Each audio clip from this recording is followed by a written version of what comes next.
The Grignard reaction is used to prepare the Grignard reagent, which can then be used to make new carbon-carbon bonds. In this video, we will be discussing how you can prepare the Grignard reagent and the various techniques involved.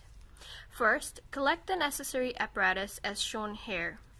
You will need a Pasteur pipette, 2 graduated cylinders, a mortar and pestle, a 50 ml round bottom flask, a condenser, drying tube, and a weighing boat. The reagents that you will need to obtain will be dry ether, magnesium turnings, and the halogen compound you will be working with.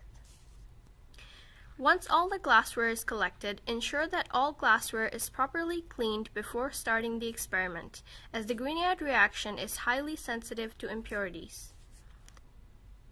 It is recommended that you use a test tube brush when you're cleaning the glassware. Next, rinse all glassware with acetone after washing.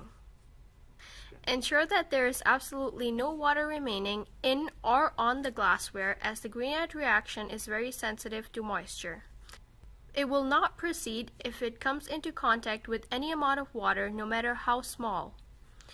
Once you have rinsed the glassware with acetone, invert them onto paper towels and set them aside to dry for roughly 10 minutes to remove any residual acetone, which can cause unfavorable side reactions. Refer to your lab manual for a description of the side reactions that can occur if the preparation of the Grignard reaction is contaminated with water. While the glassware is drying, set up a hot plate on the bench outside the fume hood, since the ether must be kept away from heat sources. Heat a 200 ml beaker of water on the hot plate until it is warm. Do not heat until boiling. Use a weighing boat to obtain the required mass of magnesium turnings. Transfer the weighed out magnesium shavings into the mortar for grinding. Thoroughly grind the magnesium turnings with the mortar and pestle. This is an important step as it exposes more surface area of the magnesium for the reaction to take place. This is what your ground up magnesium turnings should resemble. Attach the 50 ml round bottom flask to the retard stand and place the magnesium turnings inside. Here is a condenser.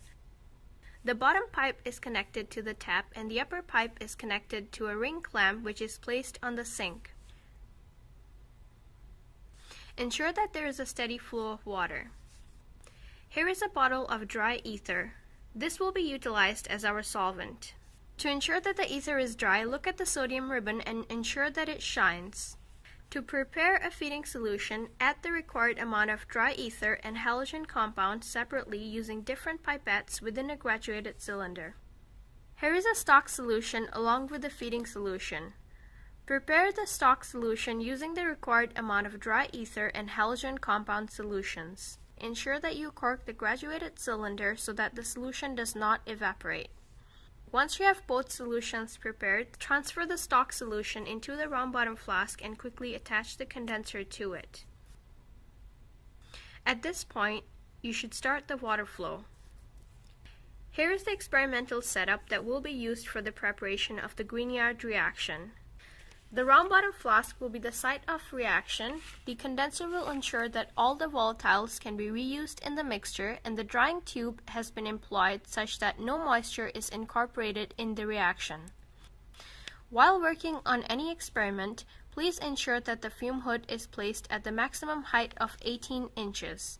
As per lab safety requirements, a height over 18 inches is restricted and is not considered a safe practice.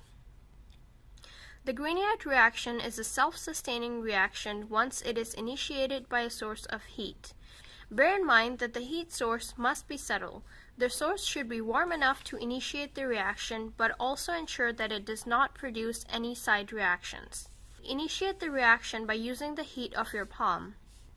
If you cannot start the reaction using your palm, you can employ a warm water bath to initiate the reaction. This is a warmer source of heat and provides a uniform distribution as well. The reaction mixture now appears to bubble, indicating the transfer of heat. The beaker is removed when the reaction is proceeding vigorously.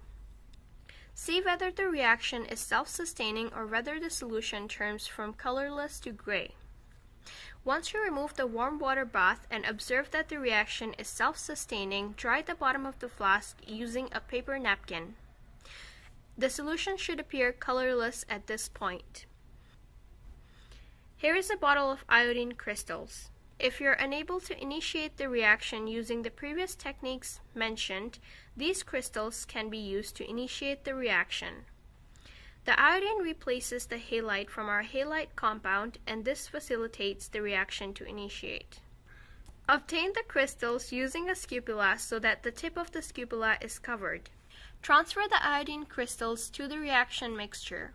Immediately add the condenser to the round bottom flask and try to initiate the reaction using your hand or a warm water bath. See how the solution has turned brown. If the reaction could not be initiated by using the techniques mentioned, see your TA or course coordinator for further help. Use the warm water bath to initiate the reaction. After 15 to 20 seconds, remove the water bath and see whether the reaction is self-sustaining or not. If it is, begin to add the feeding solution to the reaction mixture. Once you remove the flask and observe that the reaction is self-sustaining, dry the bottom of the flask using a paper napkin. Use a clean and new Pasteur pipette to obtain the feeding solution. The feeding solution will be added dropwise, so you should fill the pipette only slightly above the tip. To add the feeding solution into the reaction mixture, use either your left or right hand to remove the drying tube as shown. Now using your other hand, add the solution dropwise. The solution should be added slowly so that the reaction proceeds in the desired manner.